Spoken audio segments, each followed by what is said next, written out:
Divine greetings, entities, energies, lovelies, and bodies of light, the seekers and sojourners of truth. 144, chosen of the chosen few. You all know who you are. I greet you in the love that lights the truth from my heart to yours. I am Celestial Earth and its divine energy essence of it all, reporting to you live from dimension number 5D. We are on our way.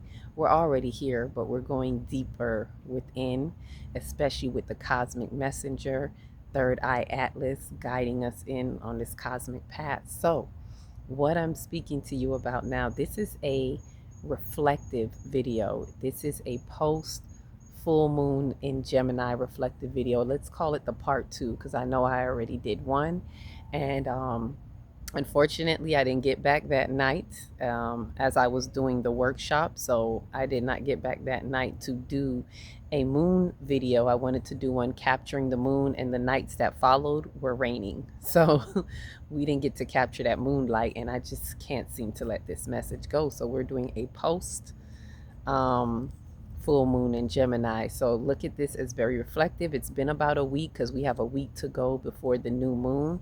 So this is going to incorporate what came on the messages that came that day, take a little deeper look within with some of the planets, particularly Mercury and Black Moon Lilith, which inspires me to do a Black Moon Lilith video. Like, I just feel one coming up. We need to talk about this Black Moon Lilith because she was in her space during Scorpio, still is. She doesn't leave until the end of this week.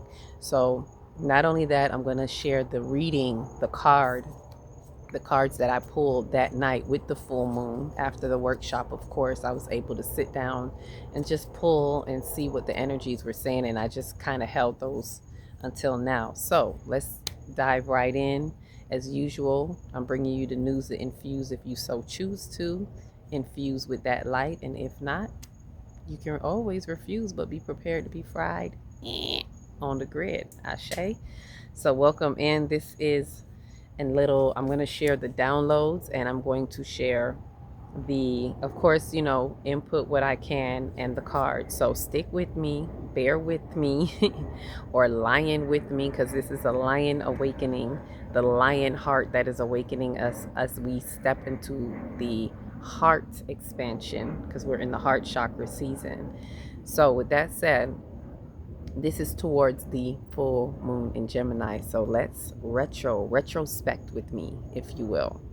So with that, it was really about manifesting the split is what we were seeing. So this is a part 2 of manifesting the split, where we realize it no longer fits, right? And if it doesn't fit, we must acquit.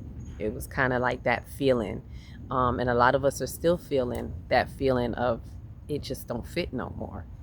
So with that said, just to give you some information, some tips on the full moon at that time, this super full moon was a supercharge. It was supercharged with reflective light of Gemini that sprinkles its luminosity of mental awareness of our personal mind that needs to be, meaning be evolved, needs to be evolved in our divine mind, right? So it was bringing us the luminosity of this mental awareness of our personal mind, but it needs to be evolved into the divine mind. That's what this was bringing us to, right? This mental note of the full moon is preparing us for the radical changes of Uranus in Gemini that will be sharpening us through this process over the next several years, where it will be.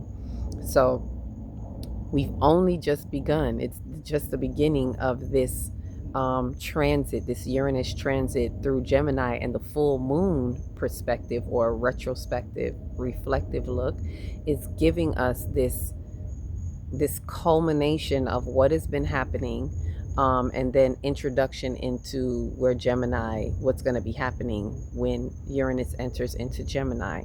So it's only the beginning, as we are currently making some final closures during this bifurcation split, before our cosmic messenger approaches its closest proximity to Earth, which will be on the 19th.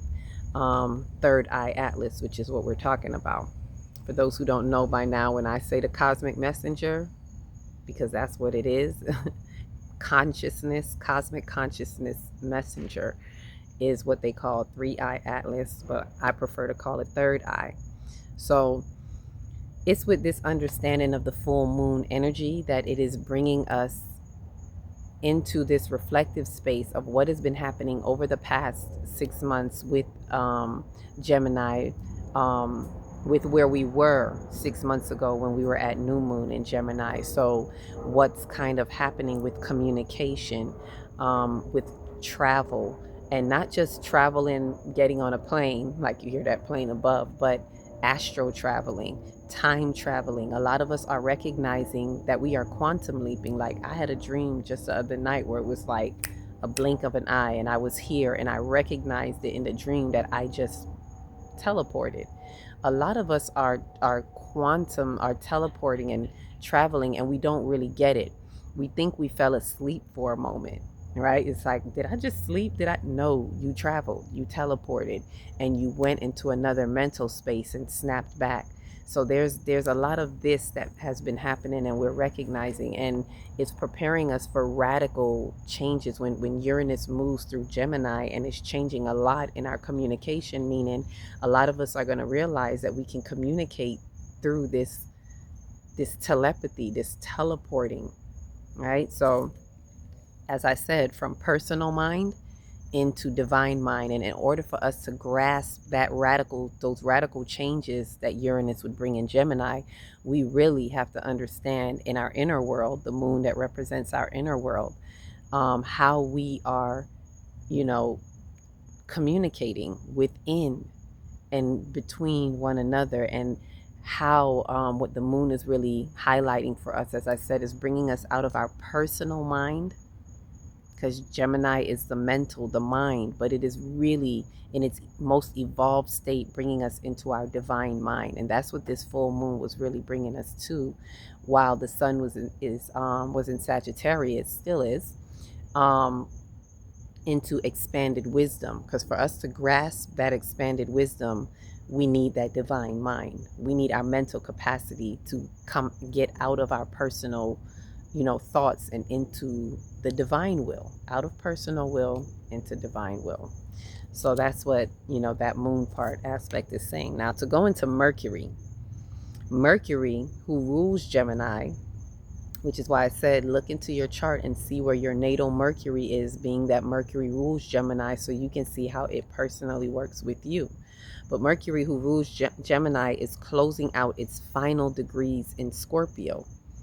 Also, Black Moon Lilith is closing out her 9-month cycle through Scorpio. So we are birthing these shadows and deep wounds that she has come to bring, because a lot of people is like, ooh, Black Moon Lilith. Not many people speak of her, but most do in a negative aspect. And it is to understand, overstand, and understand that she is bringing forth the wounds that we dare not speak of, the shadows that need to be brought up for us to get into that divine mind. We need this.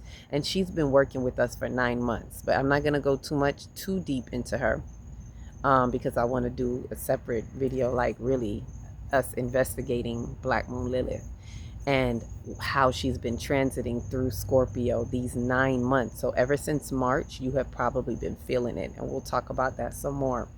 But she's closing out that 9 months. So there's a final closure with Mercury, the messenger, and Black Moon Lilith, who is showing up and showing out our shadows to get it out of us. This 9-month closure also closes out our 9 months of Sagittarius and our Bastet month for those who have the 5D calendar. So if you look in the 5D calendar, this is our 9th month. So we see how Black Moon Lilith is kind of highlighting that and bringing that out of the shadows for those who are willing to come into that next timeline, to break out of these illusions of the old timeline and see. It's like it's literally paralleling the 9 months, because our first month was the end of March, which would be entering into which would be the spring equinox. Also Aries begins our first month, cosmically speaking, right? So if you line back up to the origins of time according to the cosmos, that is our first month. And that is where Black Moon Lilith entered Scorpio. So it's almost like she entered that, and it was the 9 months of that being a part of what we're bringing to the forefront. I'm not saying that's why she went in, but that is something that is birthing amongst other personal things. You can look into your life and see what has been kind of stirring up over the past 9 months that has been causing you to revisit certain shadows that you probably didn't even want to look at. But she was helping to birth that, and this is the closing of it. So has it come forth? Has it come forward with the full moon in Gemini, bringing that communication, bringing it to thought, bringing it to the mental work of it? Were you able to bear witness to that and allow her to bring these shadows up for you? So these are, as I said, of the 9 months. So it's the completion of 9 months of the working or active creative part of the year. Those first 9 months are that, right? Before the winter 3 months of re-spirit, non-active, and the receptive part, which makes the total of the full year, the 12 months, right? According to the Gregorian calendar, this would be the completion of 12 months. But when we're looking at the 9 months, this is the end of the 9 months. Spiritual completion is 9. So yes, there is something ending, but it's not the full 12-month year, because we have to include those 3 months of respite and respirit, right? Which is the transition and the last quarter of the full 12-month cycle or year before our true new year begins in spring. So she's bringing this. This is how I see Black Moon Lilith, that's paralleling these 9 months, is bringing this to the forefront. So Black Moon Lilith is helping to close out the illusion. Let's not forget Neptune closing out illusions at 29 degrees. But she's helping to close out the illusion of the old timekeeping, with her 9 months aligning with the true timeline reality from the cosmos timekeeping. So let me say that again. She's helping to close out the illusion of the old timekeeping, with her 9 months aligning with the true time reality of cosmic timekeeping, the true time aligned with the cosmos. Just sit with that for a moment, because this is what the 5D calendar helps us to do and helps us to bridge. And she culminates that with this full moon, highlighting this cosmic spotlight. If we allow it to, allow this to bring this to the forefront during this full moon, this is where she is at, along with Mercury, the messenger who rules Gemini, right? So as Mercury and Lilith are now leaving Scorpio, they will also be exiting the Grand Water Trine, which I've spoke on. The Grand Water Trine has been here since October. That's why we've been seeing all these floods. So while she and Mercury are leaving, they're exiting the Grand Water Trine. So it will no longer be a Grand Water Trine, because only, the other two will have placements in it, meaning only Cancer and Pisces. Making it less intense after it intensifies at an exact 29-degree trine with Neptune. And that's when it's really intense, because remember, Neptune breaks the illusions. And so, and it's also in a close orbit to Saturn at 25 degrees in Pisces and Jupiter at 24 degrees in Cancer. They're all in final degrees. So this grand trine is pretty intense, as they are all in the final degrees, which is the conclusion, which is closure, which is self-mastery, if you will allow it. They are all in the final degrees, bringing closure. See, I just said it. I didn't even realize I had wrote it, but bringing closure, conclusion, and self-mastery with emotions, and how we handle the external world. So closure to the emotions, which the waters represent the emotions, and how we handle these emotions in the external world. We are being guided into spiritual maturation, right? And this is a spiritual maturation that looks to the cosmic ascension. It is time. It is time, is what I'm hearing being whispered. And that spiritual maturation is part of the cosmic messenger's purpose. When it finally passes Jupiter in March, at the end of this 6-month path that it's been in our solar system, tightly in our solar system, and after it passes closest to Jupiter, it'll be on its way out. And so by then, it is bringing us and guiding us into this spiritual maturation. Everything that is happening within these couple of months is leading us to that. And it is really coming to a culmination here at this pivotal point, while the sun, even though the moon is in Gemini, the sun is in Sagittarius, which is always pointing to our galactic center. So we're really facing our galactic center at this point, at this pivotal point. So with that said, there's more on Black Moon Lilith that I'll definitely get into. If any other planets, I believe I spoke on Pluto in the last video. So just remembering where Pluto is, how it brings revelation, because it has that, at that moment, it's in a square with Scorpio, with the planets that are in Scorpio, but it's wider because it's in the beginning of Aquarius, where these planets are at the end of Scorpio, so they're at a closure. And then there is Chiron. While all of this is happening, while Black Moon Lilith is bringing those shadows to the forefront and having us birth these shadows, right? We've been carrying these, we've been laboring, and it's actually birthing time now. So it's during this full moon, and in between the full moon and the upcoming cosmic events that are going to happen on the weekend of the 19th through the 21st, which is cosmic messenger coming close to Earth, new moon in Sagittarius, and then the winter solstice on the 21st, also closing out our 12/12 vortex. So there is a cosmic grandeur, event that is happening that weekend, and this full moon is preparing us for that, amongst other things. So we're really feeling where it doesn't fit, and if it doesn't fit, we must acquit, we must release, we must let go. And so the Chiron, which is the wounded healer, Chiron is also in retrograde and helping us with these wounds that need to heal. And again, another separate video needs to be done with Chiron, because we really need to look at its travels, as it is in Aries, and it's really helping us to heal the wounds from the age of the ram, Aries, the ego. We're really pulling apart this ego. It's really helping us to have the ego death that is necessary right now, to remove the misappropriations of that ego, so that we can listen to the emotions, the feelings that are here to instruct us, the feelings, I'm seeing the orange, so I'm like the sacral chakra.